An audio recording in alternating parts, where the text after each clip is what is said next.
G'day, I'm back in London. It's winter. I'm always in London in winter. I don't know what that's about.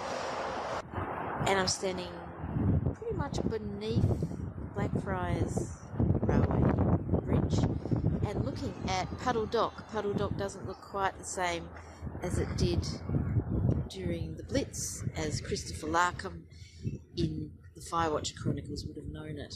I'll show you what it looked like then a little bit later. But I just wanted to show you how it looks now, how the river looks, and show you some of the sites that action takes place in the Firewatcher Chronicles. So let's go. There's still plenty that Christopher Larkham would recognise if he was standing right here today, though I have to say I'm standing on the flash new ferry pier.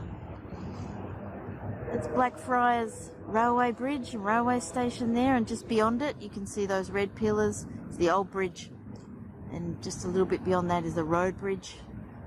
There are a few pretty amazing new buildings on the London skyline that he would think were astonishing, and that Master Merriman and Molly would think were out of this world, and perhaps they are. But across there the river looks as dark and wide and strong. The current's so strong at the moment. They would all recognise the Thames, and that in the distance on the other side is was a power station during World War II, and it's now the Tate Modern Art Gallery. And across there in the distance on the skyline you can see the Shard, which really does look like some kind of alien presence, and the bridges further along, New Millennium Footbridge and the Southwark Bridge, which is the green one. I'm standing in the spot where a whole lot of the action happens in the Firewatcher books. This is Puddle Dock behind me. You can see it's not much of a dock anymore. Now it's a road, because this area was so badly bombed during World War II. There wasn't much left, and they reclaimed a whole lot of the land and widened the streets and made the dock into a road. And from here, which is just outside Puddle Dock, you can see the Dome of St Paul, so you can see how close it is on the other side of all that modern building.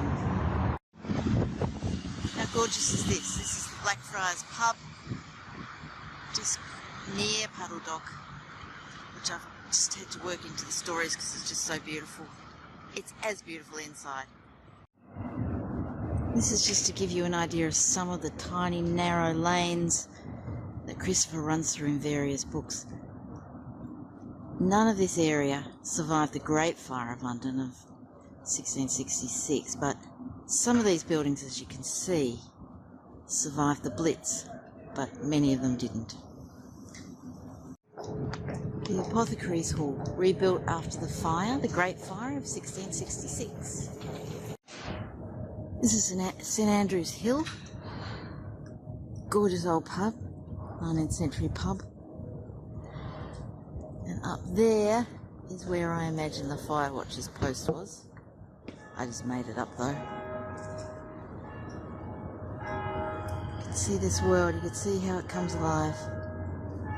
You can see up here on that blue plaque it says, on the 10th of March 1613, William Shakespeare purchased lodgings in the Blackfriars Gatehouse located near this site. And those bells you can hear in the background, I think, might be from St Paul's. So a lot of the action in the Firewatcher Chronicles happens around Blackfriars, under Blackfriars Bridge, around that area, which is where Puddle Dock was once, and this whole area was a series originally of monasteries and castles. Even though the fire, the Great Fire and the Blitz did so much damage, the structure of the old city is still here. There's even a policeman on horseback, which is not something I see every day anymore. And when I say that Christopher and Molly are ducking down narrow passageways and laneways to try and find their way through the old city during the fire, this is the kind of thing I mean. This is just off Carter Lane. Can you imagine what it was like in the Blitz or in the Great Fire? Racing to safety through some of these narrow passageways, trying to find somewhere that was safe with bombs, landing all over the city, the smoke filling the air, ash in your mouth, in your hair, embers landing on your skin, running as fast as you could to find somewhere safe. In the Blitz, hopefully, you were somewhere deep underground. Addle Hill, where I imagined Master Merriman had his house. You can see it's all blocked off now and very, very much post Great Fire building there. In fact, a lot of that, a few fragments there, but most of it replaced after the war. This whole area was part of the firestorm that I write about in book 2. There's all these tiny little lanes, and even tinier your courtyard. This is Wardrobe Place, formerly the King's Wardrobe, and it leads through to these gorgeous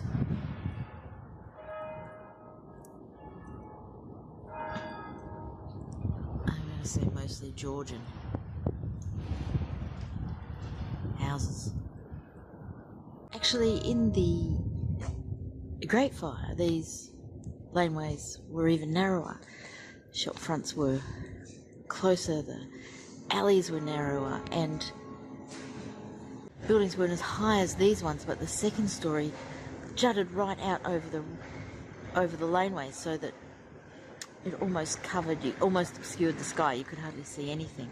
So it's so much easier for the fire to jump from house to house. There was hardly any gap in between the houses. Now I'm in Sermon Lane, which looks absolutely nothing like it did in World War II.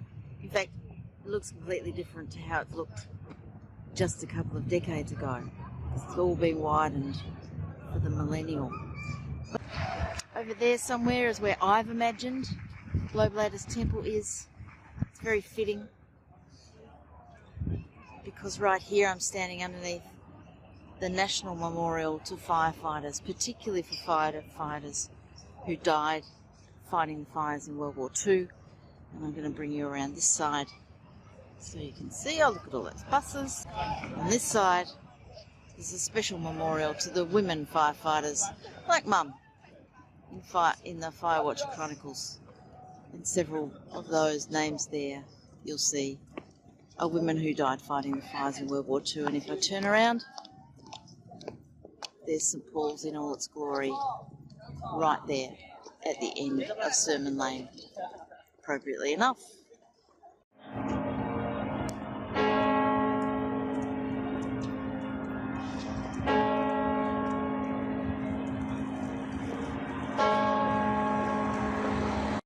So there you go, that's a little tour of some of the sites involved in the Firewatcher Chronicles.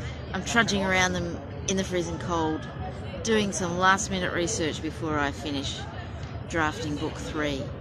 And I have to admit, I'm still making things up as I go along, but that's okay, that's part of the process. So I hope you've liked this little glimpse of gorgeous London town, and I hope you like the books when they come out. Thanks. See ya.